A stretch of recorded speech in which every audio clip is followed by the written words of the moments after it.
Morning dear student. देखिए आज हम आपको अगली नई यूनिट है आपकी एक समावेशी विद्यालय का सृजन पेपर में आपकी फर्स्ट यूनिट कंप्लीट हो गई है और मैंने कंप्लीट करा दी है। अब आज आपको हम सेकंड यूनिट का नाम है कानूनी एवं नीतिगत दृष्टिकोण।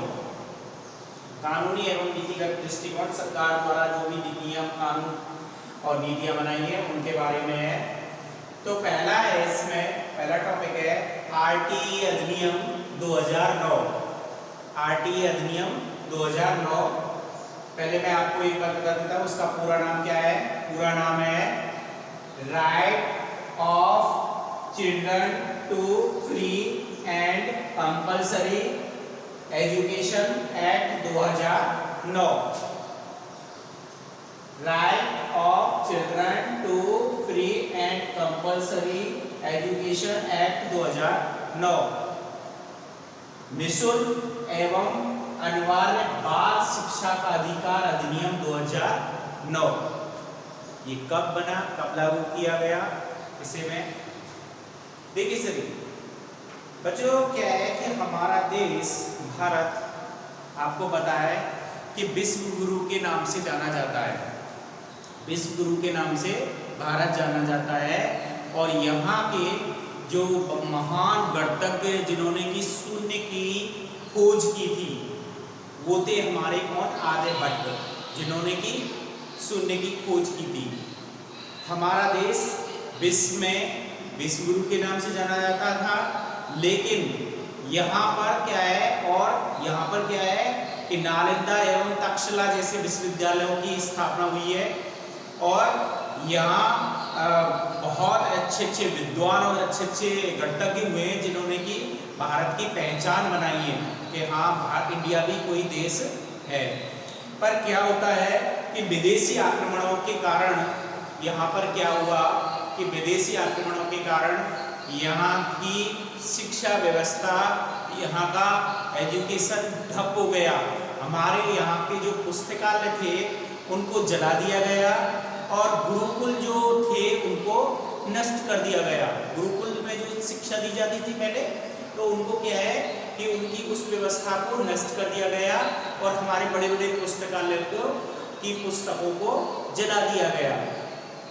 तो हमारा धीरे धीरे शिक्षा का स्तर गिरता चला गया और आज़ादी के बाद में तो ये स्तर और भी गिरता चला गया है। इस पर ज़्यादा ध्यान दिया नहीं गया और शिक्षा का जो स्तर था वो गिरता गया।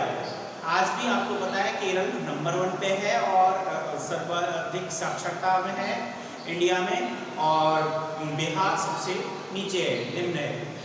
तो इसके लिए फिर सरकार ने क्या किया कि ये जो गिरता हुआ शिक्षा का स्तर था इसको बढ़ाने के लिए सरकार ने नए एक्ट शुरू किए, नए एक्ट और नियम शुरू किए, नियम बनाए, कानून बनाए कि शिक्षा का स्तर बढ़ना चाहिए, जो कि जिनमें एक हमारा है राइट अधिनियम, राइट टू एजुकेशन 2009।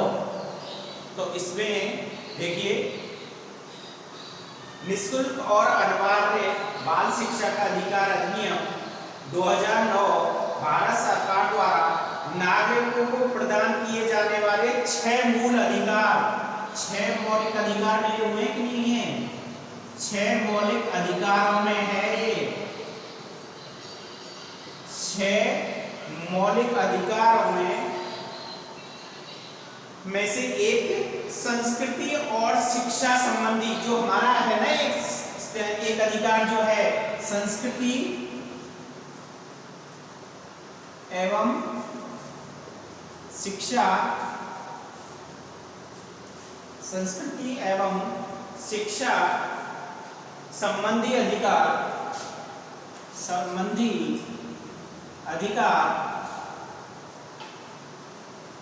जो हमारा एक अधिकार है, 6 मौलिक अधिकारों में संस्कृति एवं शिक्षा संबंधी अधिकार है, उसमें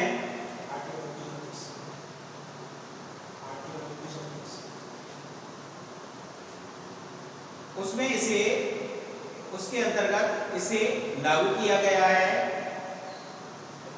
सरल शब्दों में right to education act India का कानून है, इंडियन कानून है। भारतीय संविधान के अनुसार 1 अप्रैल 2010 से लागू हुआ। ये लागू हुआ है, मैं आपको आगे दिखाऊंगा। 1 अप्रैल 2010 से लागू हुआ। भारतीय संविधान के अनुसार अनुच्छेद 21A को राइट एक्ट कहते हैं। इस एक्ट के अनुसार 6 से 14 वर्ष तक के आयु के बालक निःशुल्क तथा अनिवार्य शिक्षा के लिए कानूनी अधिकारी होते हैं। तो देखिए इसमें क्या है, ये अनुच्छेद 21A में है और इसमें क्या है कि 6 से 14 वर्ष के बालक निःशुल्क एवं अनिवार्य शिक्षा ग्रहण करते हैं।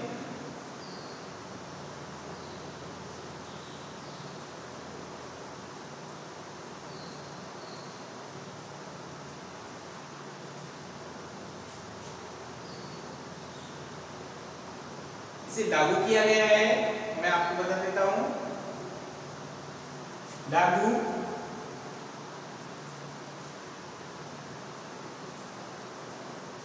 भारतीय संसद राइट एक्ट भारतीय संसद द्वारा 4 अगस्त 2009 को 4 अगस्त 2009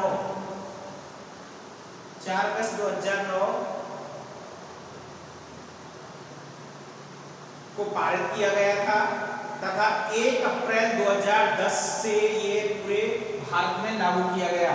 1 अप्रैल 2010 से ये है क्या है, पूरे ये प्रस्तावित था संसद के द्वारा पारित, संसद द्वारा पारित, और ये पूरे देश में लागू किया गया 1 अप्रैल 2010 से। भारतीय संविधान क्या है? भारतीय संविधान सबसे लचीला और विस्तृत संविधान है। राइट टू एजुकेशन एक्ट लागू होने के बाद भारत की भी 135 देशों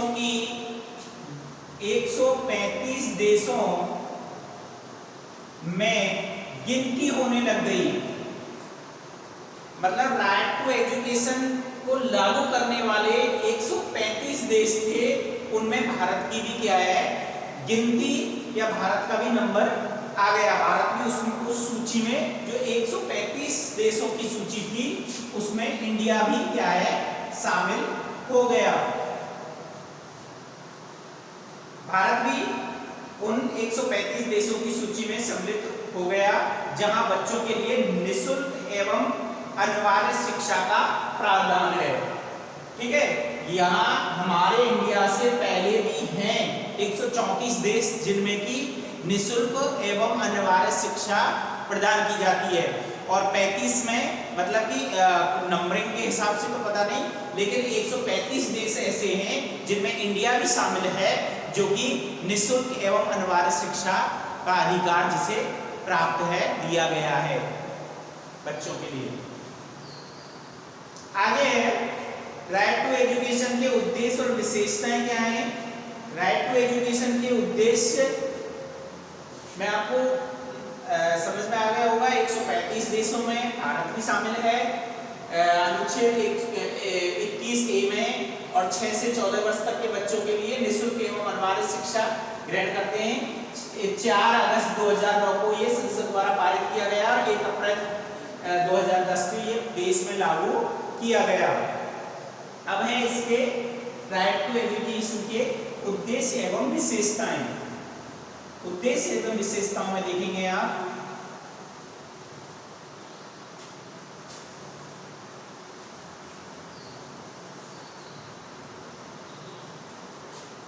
उद्देश्य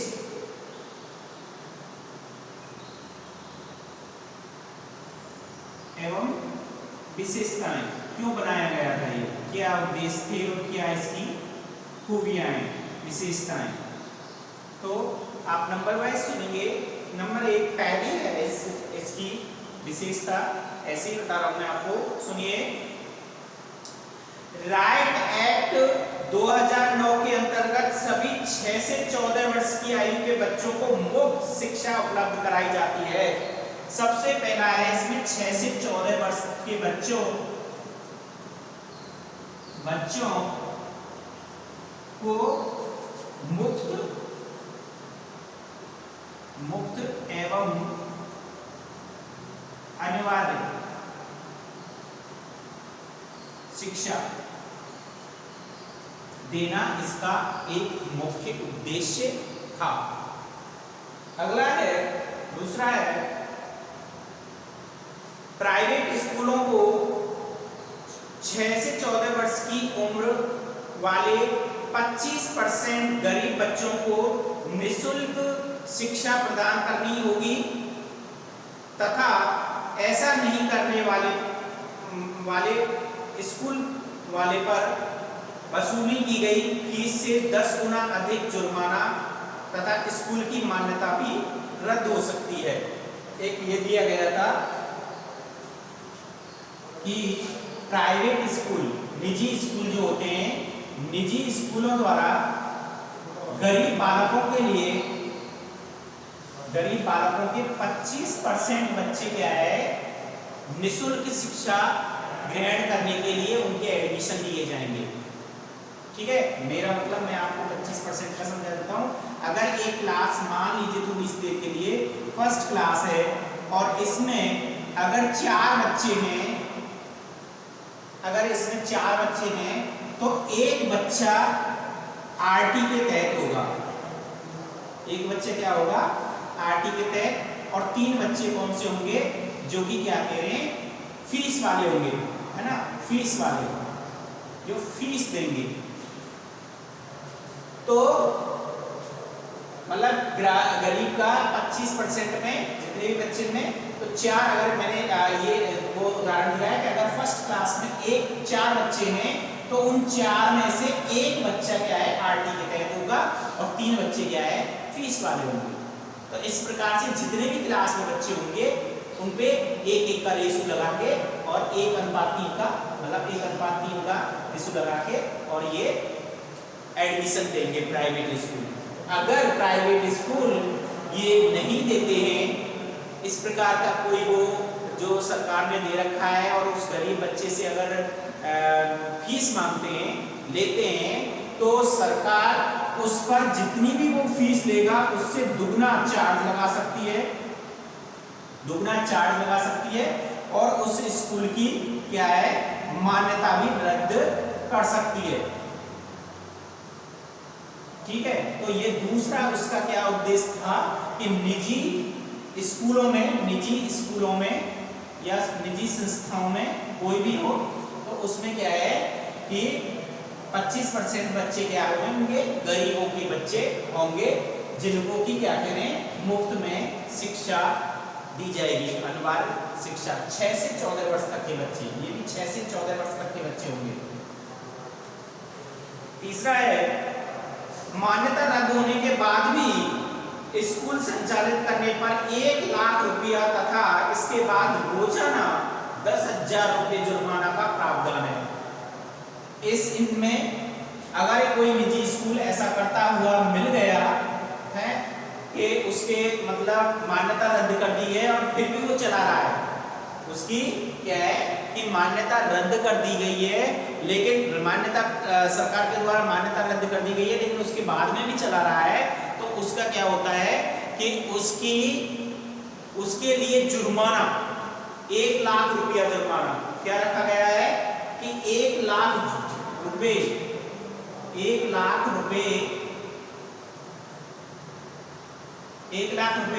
जुर्माना, और अगर वो भी नहीं है तो पर डे के, प्रतिदिन प्रतिदिन 10,000 रुपये, 10,000 रुपये उसे जुर्माना देना होगा, मान्यता रद्द करने के बावजूद भी अगर वो स्कूल चला रहा है तो। अगला है, अगली विशेषता है या अगला उद्देश्य है इसका, चौथी विशेषता है इसमें कि शिक्षा का अधिकार अधिनियम 2009 की विशेषता है कि इसमें विकलांग बच्चों के लिए मुफ्त शिक्षा की उम्र 14 से बढ़ाकर 18 की गई है। देखिए कितनी अच्छी बात है कि इसमें इसकी एक विशेषता है 2009 में कहा गया है कि जो बच्चे को निःशुल्क शिक्षा दी जाती है, निःशुल्क शिक्षा जो दी जाती है, अनिवार्य निःशुल्क शिक्षा जो दी जा रही है वो है 14 वर्ष तक के लिए तो सारे बच्चों के लिए, 14 वर्ष तक के लिए तो सभी बच्चों के लिए। लेकिन जो विकलांग बच्चे हैं, जो विकलांग बच्चे हैं, विकलांग बच्चों के लिए यह शिक्षा 18 वर्ष तक दी जाती है या दी जानी चाहिए। कितनी वर्ष तक? 18 वर्ष तक। तो उनके लिए जो सामान्य बालक होते हैं उनके लिए तो 14 वर्ष है और इन विकलांग बच्चों के लिए 18 वर्ष तक दी जानी चाहिए। अगली विशेषता है, वो आगे की क्लास में पढ़ेंगे। एक और बंद कर दी। बच्चों को मुफ्त शिक्षा की व्यवस्था करवाने की जिम्मेदारी केंद्र तथा राज्य की होती है। अगली विशेषता क्या है इसमें? ये जो निःशुल्क एवं अनिवार्य शिक्षा जो दी जाती है, निःशुल्क व अनिवार्य शिक्षा दी जाएगी,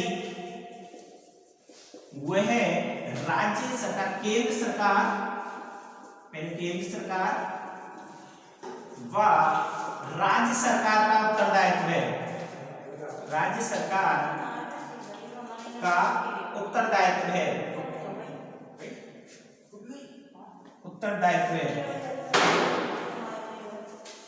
ठीक है। मतलब केंद्र सरकार और राज्य सरकार द्वारा ये शिक्षा दी जाएगी। अगली विशेषता है,